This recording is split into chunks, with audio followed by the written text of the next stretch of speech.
Hello, everyone. We are so excited you're with us. And today we have my amazing co host, my husband, Ryan Finch, and our amazing guest, Brent Garrett. And he has just written a book called 30 Days to a Better Business: How to Transform Your Business in 30 Days. So we are so excited. We are talking all about AI, we're talking all about scaling, our favorite topics. So, Ryan, welcome. Brent, welcome. Thank you very much, Chantel, and good to see you guys. Good to see you Well, too, let's Ryan.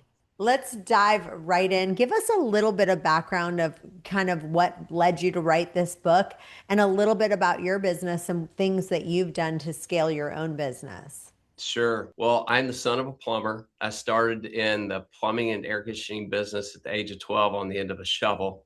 And that was there as the motivation to teach me to go to school. I'm a first generation graduate. My background is in marketing and accounting. And so I started my first plumbing company, licensed in both trades, plumbing and air conditioning company, when I was 26 in Richardson, Texas. And grew that over 5 years, scaled that business to about 15 employees, sold it to ServiceMaster, and joined their group, joined their executive team, and did mergers and acquisitions, and was involved in operations with them for 2 years.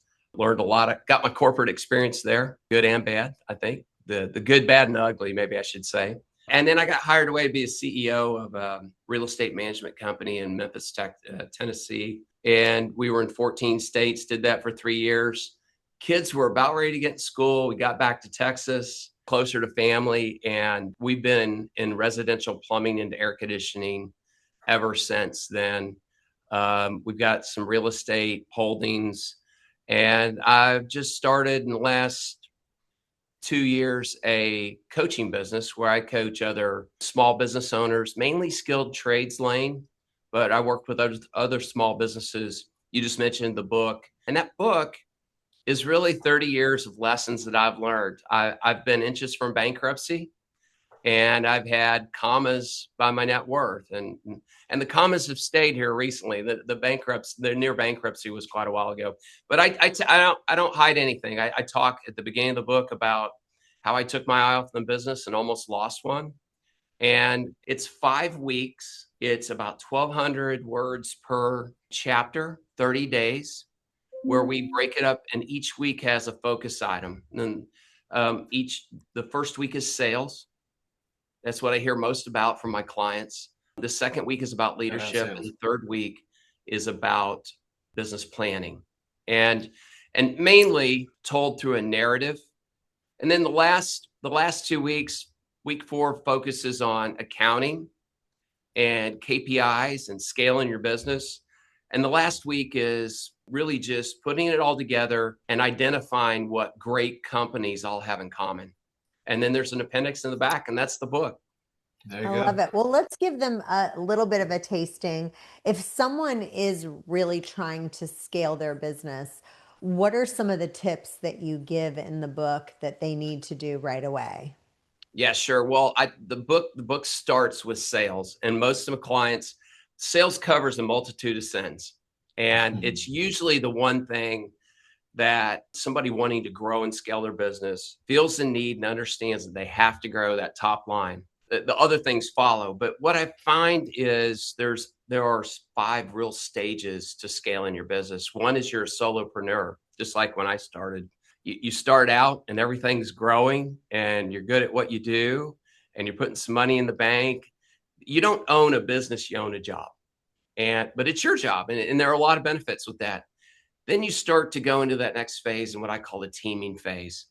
And in our business, that may be 2 or 3 trucks. You're adding some employees, and then you approach something kind of in that $1 million to $1.5 million area that I call the messy middle. And that's when that entrepreneur, if they haven't planned ahead for these stages, they look up and they go, gosh, I'm working twice as hard for half of the profit that I was making at the 2 or 3 truck level.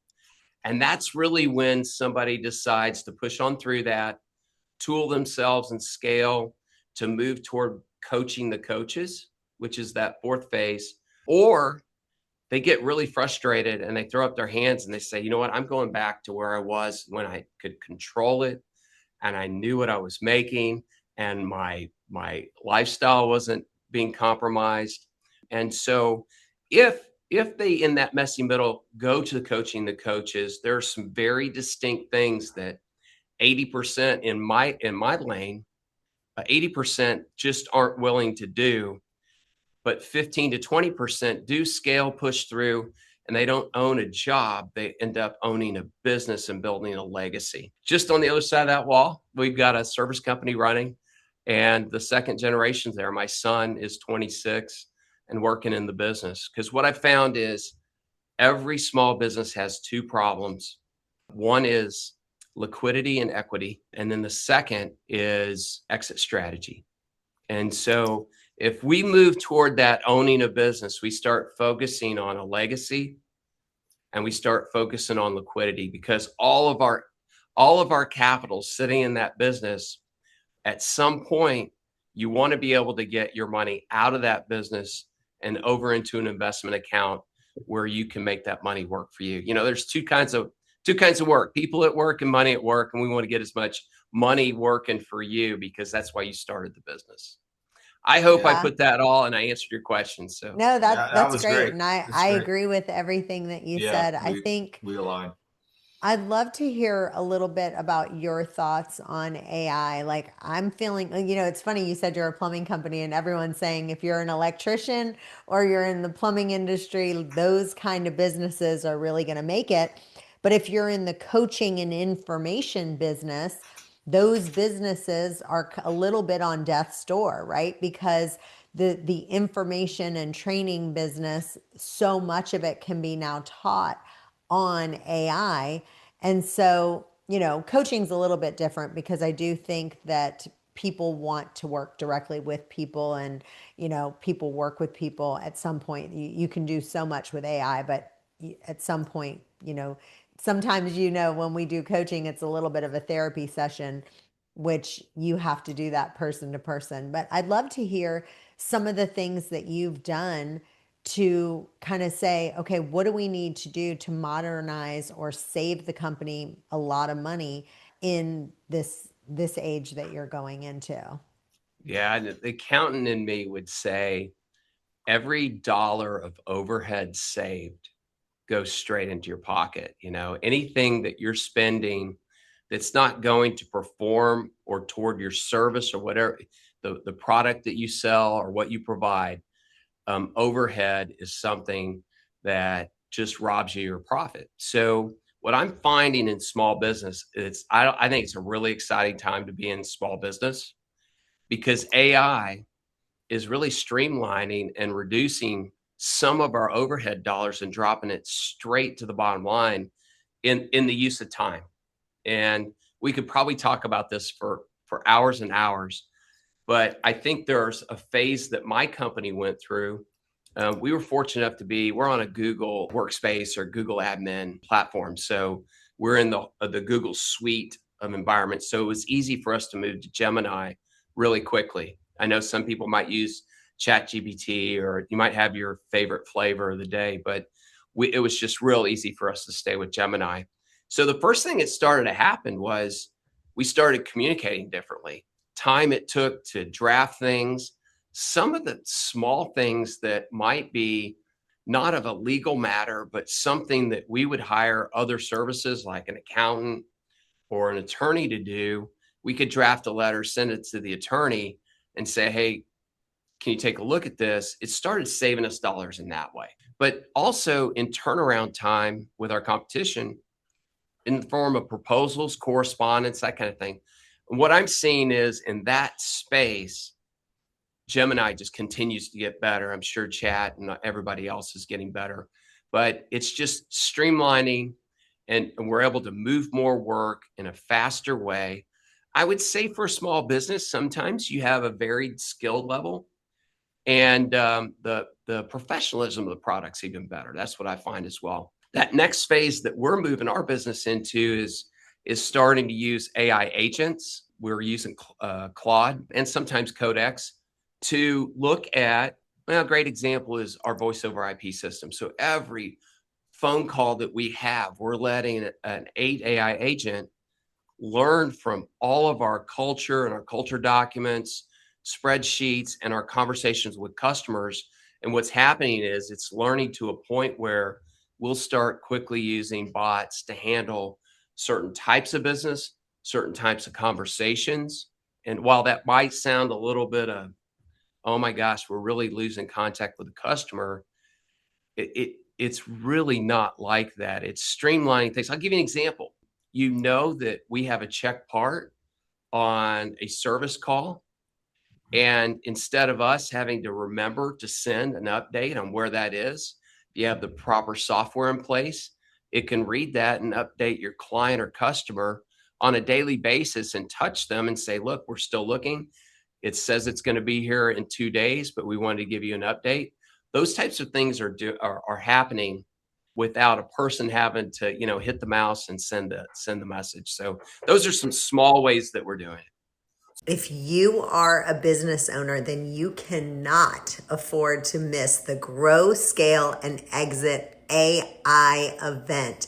So this is where we're going to do our event, our AI event. It's going to be amazing. We're going to be in this room and we're going to be in the other room. We're going to have an amazing time. So tell them a little bit about what they're going to learn at the AI event. A lot of the small and medium businesses, where do you begin with AI? What are the important things that you want to do with it to gain the maximum amount of ROI? There's a lot of conversation about it. It becomes very confusing in what people should focus on. And we're going to try to clear that up for them in one fell swoop, and then provide them their own action plan that they can move forward with if they decide that they want to. We are going to show you exactly how to use AI to generate more leads, increase profits, automate your operations, and build a business that you can eventually sell for millions. So you'll learn the exact frameworks for growth, for scaling, for systemization, and exiting your business using today's most powerful AI tools. So reserve your seat today. We've got very limited spots.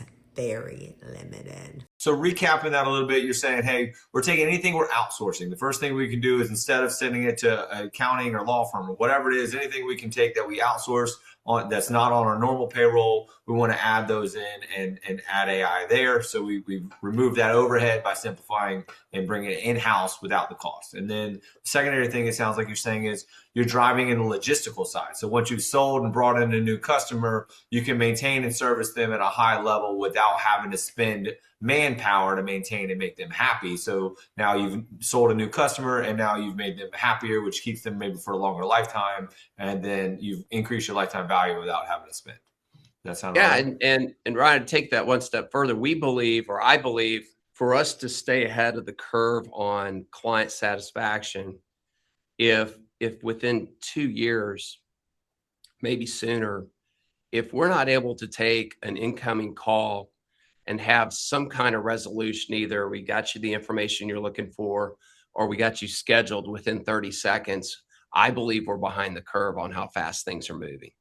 Yeah. So, and believe it or not, we actually are looking at acquiring an HVAC and roofing companies and stuff like that as we've done this. And, we set up that we're going to move to the subscription type model where we can set that up and put monitoring on the stuff, which then updates when the filters are due and then help them different periods or different classes of how they would get that service. Do y'all have some of that set up in your model as well for your subscription side?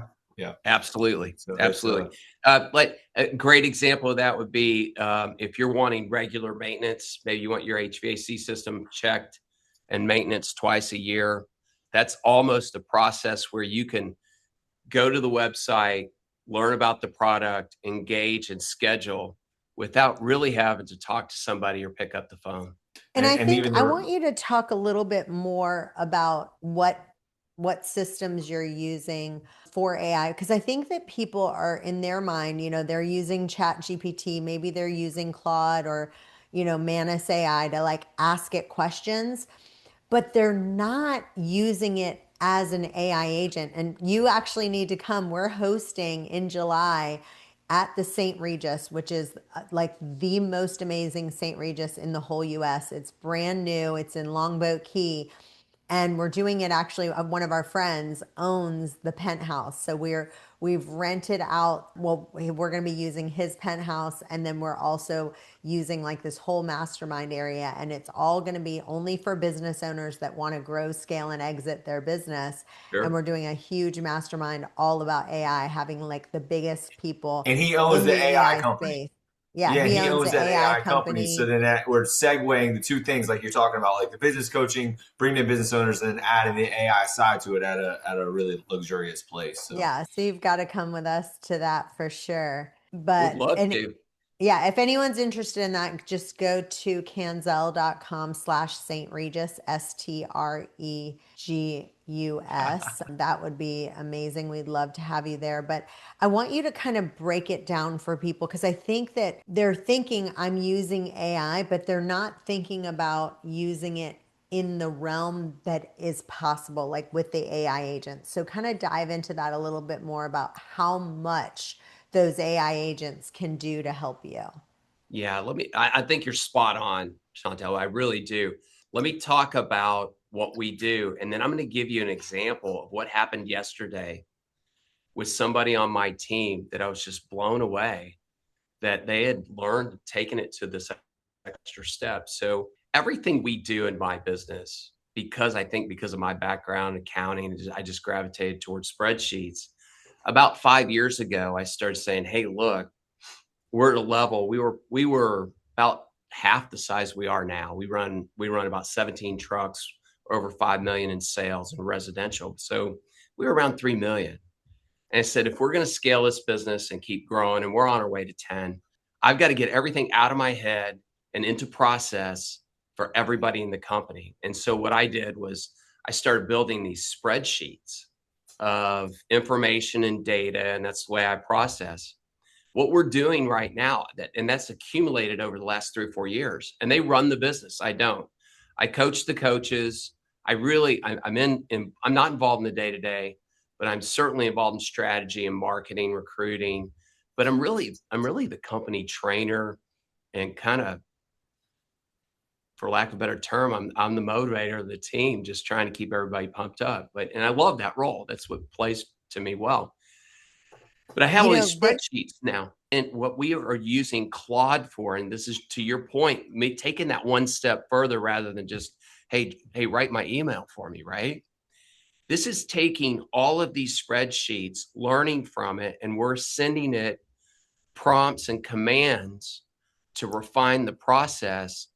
And Claude is going in there, and it's just so amazing because it's even taken the processes we have in spreadsheets, and at times we use Codex, and it's writing our own apps for how we run the business. So an example of that is, if you have 17 trucks out there, you have to control price and gross margin.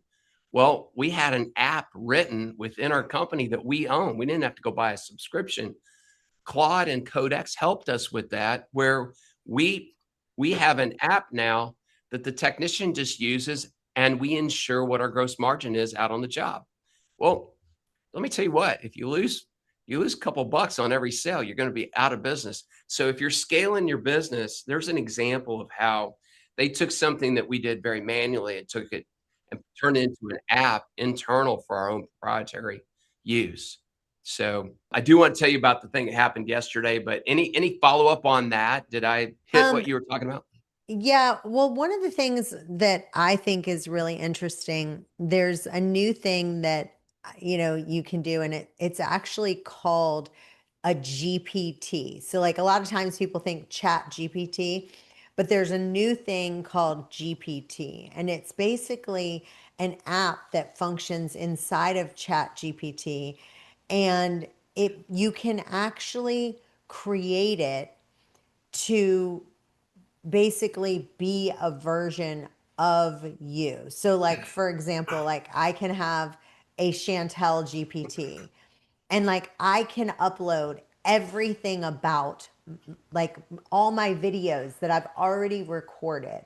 I can upload it so that this GPT can learn who I am and what I think. So like I wrote a book called Grow, Scale, and Exit, And so everything that I wrote in that book, I can now upload in and tell it to create basically a Chantel GPT. And so like when my staff want to ask me a question, now they can first go to Chantel GPT and go, here's the question. They see what it would say, and it will blow your mind of how good this thing is, because it takes, sometimes you forget what you even wrote in your own book, right? And so it's like you wrote it, and it's crazy that this thing can be used as a tool even for your staff to go, before I ask the real Chantel what the question is, I'm going to ask the Chantel GPT. I mean, that's how crazy things are Yeah. getting now. Yeah. And you're highlighting, and it's not just business, right? I was talking to somebody on that same GPT platform.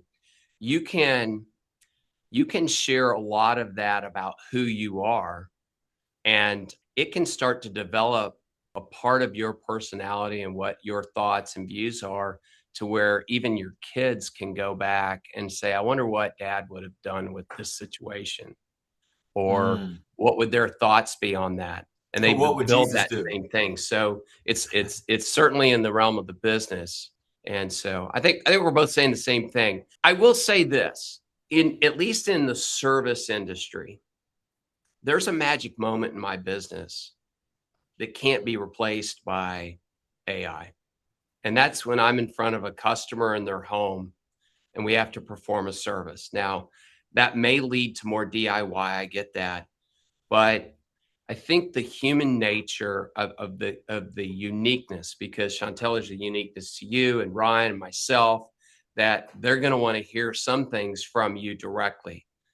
What I do see with AI is streamlining processes, making our lives easier and better, but it's only as good as the prompting that we're doing with it. And that magic moment where we're in front of a customer and we're providing a service, there's a lot that can help streamline that process. And when it comes to scaling your business, maybe you get out of that messy middle a little quicker, because you're not having to front end load a lot of investment dollars to get to that next level. You can do it better, faster, cheaper. I do see that. But I think as far as where we are right now, it's still a little bit limited by our ability to prompt it and tell it what we want. Yeah. The thing, take away some of this stuff. If somebody's watching this, and I've been kind of guilty of this myself, when you're talking, there's a lot of nuggets that you have to write down. So if anybody's watching this, some of the things you said, we should be taking our Excel and dumping it in to get our data back for the things that we need to do. And it's almost like they can go get this information that she's talking about, like the GTP, to tell you what to do. But there's an accountability aspect of GPT, Ryan. Yeah, that whatever. So there's the personal aspect of accountability that comes on. That computer doesn't give you the accountability, so you can get knowledge. They can get knowledge from this. You write it down, you're more likely to do it. You take this, asking the right prompts. And so going into that was kind of the question I wanted to ask in this. So, you're talking about, when you alluded to this and you didn't say it, but that's why I want to make sure I fully understand it, is what you're saying is, well, what's going to happen is this is good if you ask it the right question. But this experience is going to tell you what the right question to ask is, because you can only ask the question based on where your level of thinking is. And so, we're thinking at a high level, we ask a high level question. When you think at a low level, you're trying to solve the problem, right? So if you ask the questions back with Henry Ford, he'd say, hey, how do we make horses faster, right? Instead of asking, hey, how do we make an automobile, right? And so there's a difference in that prompting. And so give us an example of something you look at as a prompting that really just kind of sets apart your thinking than others that people could write down. I'm going to give you a real quick example of what happened yesterday with a team member who just a year and a half ago came to us as a new employee, was an apprentice plumber, a lot of talent, really sharp. He's now made it into the dispatch side of our plumbing department. And in our KPIs with the business, it's really how many completed calls a day do they take care of a customer. And so from an accounting standpoint, if I have 17 trucks and we do one more call a day, in each That's truck 17 jobs a day times 200 and let's say 65 work days in a year. Guys, we all could do the math on that, right? Yeah, it depends on how much And, your average service call is too. But yes, yeah, yeah, go ahead. exactly. So one of the things we did, we laid out with the text, said, look, we're looking for 4 completed calls a day. We set an incentive. This individual, he went in, and I'm telling you guys, we're not talking about somebody who's got a 4-year degree, but he's been in this Google environment. You learn it. I said, look, I need a report for each technician and how many completed calls they have a day so that we can pay them that incentive at the end of the week, because it's a spiff, right? They get the 4 calls, we pay them another $30 a day. It's real simple. Okay. 30 minutes later, I'm looking over his shoulder. He says, I've got that report. And I said, you're kidding me. And he showed it to me. I said, how'd you do this? He said, I did it on Google Sheets. I used AI. I told them what I wanted, and they did all the formulas for me. What do you think about this? My hair was blowing back. My point is not just the fact of how powerful AI is. It's how powerful it is in teaching somebody who's open to it on how to use the tool. They're learning. That changes his work life. He was so excited. I was so proud of him. And it changes your company. Guess what? What is it, Wednesday? We started this on Monday. Every technician, because now he sends an email out and lets everybody know, hey, this is where you are, right? And on Wednesday, every technician's averaging over 4 completed calls a day. So now they're focused. You focused them on it. You gave them the goal. You reiterate it. So it's a leadership style thing. Makes leadership easier. Makes it where you can delegate management to the employees. You don't even have to do it. You gave the thing. They go do it. They run it. Your business is now running more efficient. Now you have to go find the next problem to tackle in the business, or you're going to go play golf. And you're going to have that decision you have to make. For sure. And on my coaching side, like I tell you, what my biggest message right now is, don't let it spook you. If you're not sure, just get one foot in front of the other. I always say every journey starts in a stream to get to the ocean. Just don't worry about not being at the ocean. Just get to the next bend in the river. If you aren't in a Google Suite environment and you don't have an AI platform, hey, man, that's easy. You can do that in 10 minutes if you commit. Sometimes people just don't know what they don't know, or they've heard something that spooks them. And what I've learned as a coach, we all have problems in business, okay? But there are problems that my clients will tell me about, and they'll admit it. They know it and they admit it. On the second, they know it, but they won't admit to it, and they think I don't know it. And then here's the third one. The third one is it's a blind spot, okay? The biggest ones are they don't want to admit it. And what I find in my industry is many times pride keeps them away from taking that first step or getting to the next bend in the river. Either maybe they don't trust who they're talking to. And that might be well suited, because let me tell you what, there are companies out there that prey on small businesses and compete for their overhead dollars. And they stick with what they know. But man, I just say to all your listeners, if you're taking that first step or hadn't taken it, move out there, just take one step. If you're at the point where you're writing better emails and your correspondence better and you're using it for all kinds of good things to research, and take that next step, start bringing it into your business. You'll get to that next bend in the river is what I would say. Well, we are getting set up here at the St. Regis. We're so excited. We have an amazing event coming up for you. We are going to be doing a Grow, Scale, and Exit conference. We're teaching you exactly everything you need to do to become a business broker. It's a one-day conference. By the time you leave, you're going to know everything that you need to do to become a business broker. Can I ask you, Brent, how old you are? Really? We're going there? Yeah. I am 61 years old, Chantel. Well, and the reason I want to ask is, like, just from this conversation, I can just tell what a visionary you are, and how the fact that you're 61 and have embraced AI in such a way in your business, because, for your business to be, kind of what I said in the beginning, right? Like if you're a coaching company or you're a different kind of company, some of those companies, you might go, okay, we've really got to embrace AI, but HVAC or an electric company, they might say, look, we're not going to have robots for quite a while doing the plumbing and the HVAC services kind of thing. So I have a little more time. But the fact that you are such a visionary and seeing where things are going, and one of the things that we have said is what a really smart CEO does right now is they go, let's pretend I was starting this business from complete scratch. And I was going to now build it with AI first. How would I rebuild this company with AI first? That's the companies that are going to win. Because what's happening right now is a lot of CEOs are like, they're sprinkling AI into what they have already done. And what I'm seeing is and I'm already seeing it with that conversation with you, is like, no, let's pretend we're shutting this down. We're rebuilding it again with AI. What are all the processes we need to redo? That's the companies that are going to 10X. Do you agree? I agree on two things. One is everything you said, and you're significantly younger than me. I don't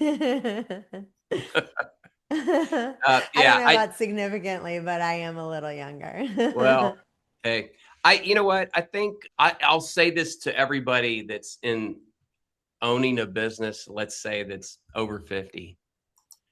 You don't have to be the smartest person in the room, but you've got to get different people in the room. And I suggest that you get younger people or a balance of younger people, because they'll keep you young. And we are seriously, I said one of the biggest problems for small business owners are exits, an exit strategy, right? Well, there are a number of different ways. You can do an ESOP, you can sell, you can have family takeover. But one of the things I will tell you is that what will keep you young is to keep looking out, okay, and keep growing your business. And I think your thought about what if we started this from scratch? What technology is out there? Can I shift for a minute and tell you what those 15 to 20% of the company? There's something in our industry. Yeah. We're $125 billion a year industry. Okay.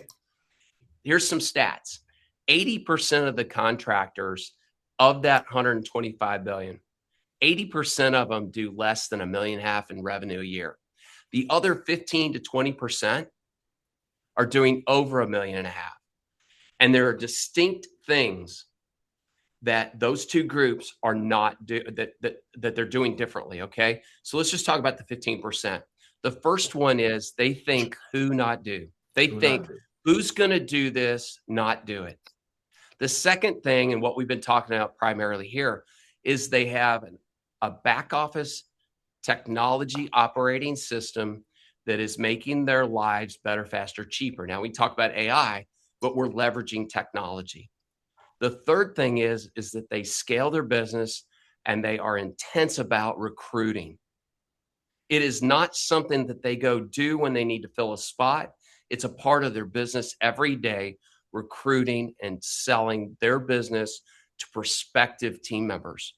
The fourth thing that they're doing is they're on the average spending 8 to 12% in marketing. And for the life of me, I can't remember the fifth one right now because I don't have my notes in front of me, but I'll remember it here in just a minute. And I'm sorry about that. That's all right. But it's in the book. It's in the book, isn't it? It is absolutely in the book. That's a cliffhanger. Go buy the book. But I'm telling you, that 15 to 20%, they control 60% of that 125 billion. It's insane. So you go, hey, Brent, what are you doing as a coach? Well, I'm trying to get as many people in the 80% bucket, and I move them through to that. And I just work with about 20 to 25 folks every month. And we get people that come to our retreats, but absolutely leveraging technology has been with us, I would say, almost back to the late 80s. And I can speak to that because I'm old enough to speak about that. Yeah. And I think what I'm hearing you say is You need more leads, you need better follow-up, you need strong systems, you need great people. And then if you add AI automation, that is going to give you all of the things you need for faster growth and higher profits. And those people, from what I'm hearing you say, is like the companies that are making it. I have a saying that I always say is like, welcome to Moe's. You know how when you go into Moe's and they say, welcome to Moe's, and I say marketing over everything. And they're the companies that are scaling are putting more money into getting more leads. They're figuring out the follow up. They're creating those systems and adding in AI.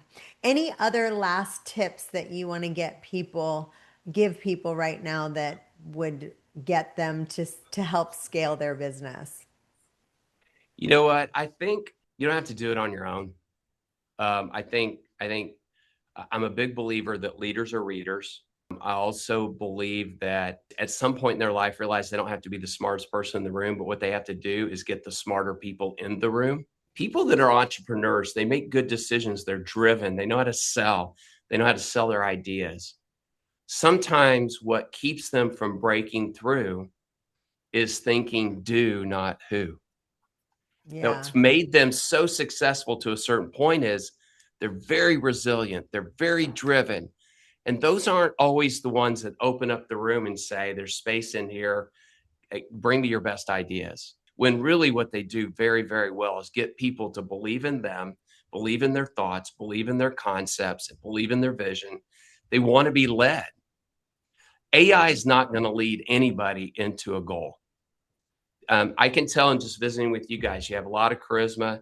People are good. People listen to you. They want to hear more from you.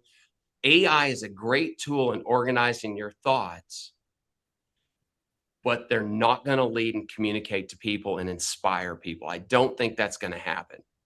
We still need the human touch. And by the way, I remembered what the last one was. Pricing. You got to be priced to win. Sorry, that was my fifth one. Gross margin. You have to own your KPIs. And as an accountant, I can't believe I left that one out, but that's the fifth one. I can't believe it either. What kind of degree? Where did you get that degree at? No, I'm just kidding.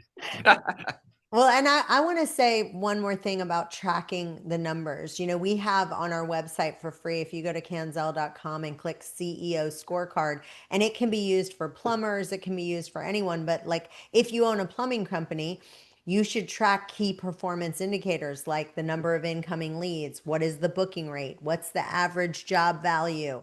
What is the revenue per technician? What is the profit margin? What's your lead response time? So we have this CEO scorecard and it basically tracks the numbers, right? So what gets measured gets improved. And so if you own a plumbing company, you can just take we call it the CEO scale scoreboard. And if you're a plumbing company, you should be tracking the number of incoming leads. What's the booking rate? What's the average job value, right? What's your profit margin? Who's the lead response? How much is your lead response time? All of this, whatever business, you can cater it to yourself. We hired this guy who is an Excel pro, made this amazing spreadsheet, and we do this for all of our 16 companies. We just have a 15 to 20 minute meeting, and we know that the companies that scale fastest, they know their numbers and they base their decisions on data, not guesswork, and not like how I'm feeling today, which is really, really important. So, Brent, thank you so much for being with us today. Tell listeners where they can find you, where they can follow you, and where they can learn more about your amazing book. Yeah, sure. I'm at brentgarrett.com. That's our website. There's a little box up in the top if you want to connect with me and talk about if you're in a skilled trades business, have a meaningful conversation with me. There's a couple pieces of information, just name, email, so we can contact you. And we'll have a virtual meeting together. We'll talk about your business. I'll give you a few ideas, and I'll send you a free ebook of 30 Days to a Better Business. I love it. Well, thank you guys for being with us today. And you guys stay tuned. We've got another episode coming up in just a few. Bye-bye for now.